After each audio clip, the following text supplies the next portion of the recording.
माननीय प्रधानमंत्री जी को नमस्कार।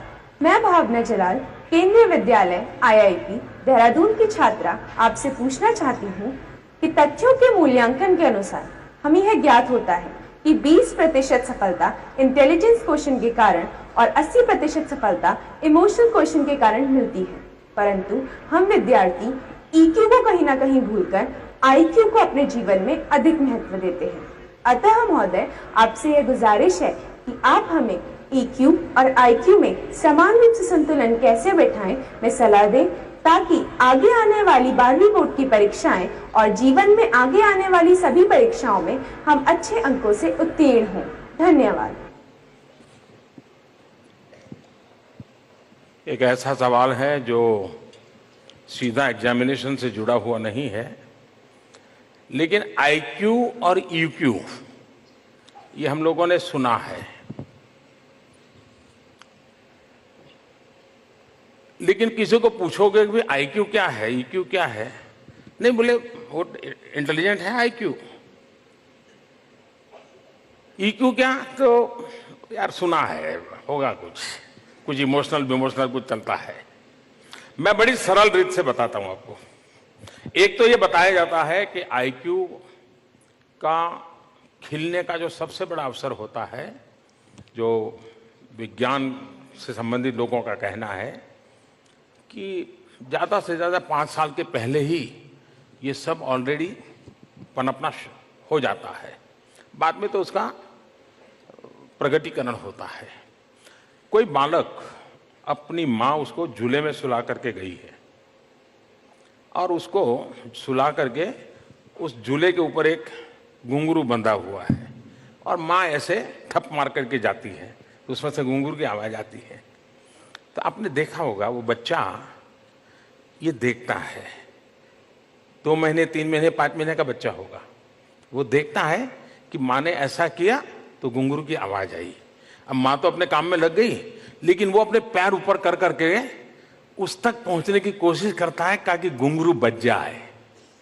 That is IQ। समझ आया? उस बच्चे ने, 3 महीने बच्चे ने उसको पकड़ लिया और उस घुंघरू, उसने कोशिश करता है, सोए सोए पैर मार के ऊपर ऊपर कोशिश करता रहेगा और रोएगा नहीं, कुछ नहीं करेगा, उसी में वो कंसंट्रेशन होगा उसका, क्योंकि उसने देखा है कि माँ ने ऐसा किया था, घुंघरू की आवाज आई थी जो अच्छी लगी थी, वो उसी को करता रहता। वो हो गया IQ। अब मान लीजिए माँ को बहुत काम है, बेटे को सो जाए तो अच्छा है, तो बढ़िया सा आवाज हो किसी की, बहुत ही अच्छा गाना गाने वाला CD हो, वो झूले के पास लगा दें ताकि वो गीत बजेगा तो बच्चा सो जाएगा। लेकिन बढ़िया से बढ़िया गायिका हो, बढ़िया से बढ़िया शब्द हो, बढ़िया से बढ़िया संगीत हो, लेकिन बच्चा रोना बंद नहीं कर रहा है। लेकिन माँ तुरंत किचन से दौड़ के आती है, अपना टेप रिकॉर्डर बंद करती है और खुद अपनी फटी आवाज से ऐसे ही गाना शुरू करती है, बच्चा सो जाता है। ये है EQ। ये जो उसके इमोशंस है, आवाज नहीं, शब्द नहीं, लहजा नहीं, सुर नहीं, स्वर नहीं, कुछ नहीं, जो इमोशंस कनेक्ट है। और इसलिए IQ और EQ दोनों का जिंदगी में संतुलित विकास अनिवार्य है। और यह भी सही है कि EQ का बहुत बड़ा रोल होता है। EQ इंस्पिरेशन का सबसे बड़ा स्रोत होता है। रिस्क लेने की कैपेसिटी भी EQ से आती है। अब ये EQ कैसे बढ़ता है? अगर हम ब्लड डोनेशन करने जाते हैं तो चलो भाई, किसी ने कहा था सब ब्लड डोनेशन मैं कर रहा हूं, लेकिन मैं जब ब्लड डोनेशन करता हूं, लेकिन पता चलता है कि यार मैं उसको पहचानता था, मेरा ब्लड तो उस दिन उसको काम आ गया, उसकी जिंदगी बन गई, मेरा IQ EQ में कन्वर्ट हो गया। क्यों? मेरा इमोशनल बॉन्डिंग था। हम जितनी संवेदनाओं से जुड़ी हुई चीजों से जुड़ते हैं, आपने देखा होगा, मैंने एक बार एक टीचर से पूछा था, ऐसे ही बातें कर रहा था, तो उनका एक नियम था कि वो किसी बच्चे का जन्मदिन हो तो वो बच्चों को आग्रह करते थे कि तुम आज अपने परिवार के साथ ऑर्फनेज में जाके आओगे, या किसी वृद्धाश्रम में जाकर के आओगे, या किसी अस्पताल जाकर के आओगे, लेकिन स्कूल आने से पहले तुम्हारा जन्मदिन मैं तब मानूंगा कि तुम जाकर के आए हो। ये उन्होंने अपने क्लास के बच्चों को आदत डाली थी।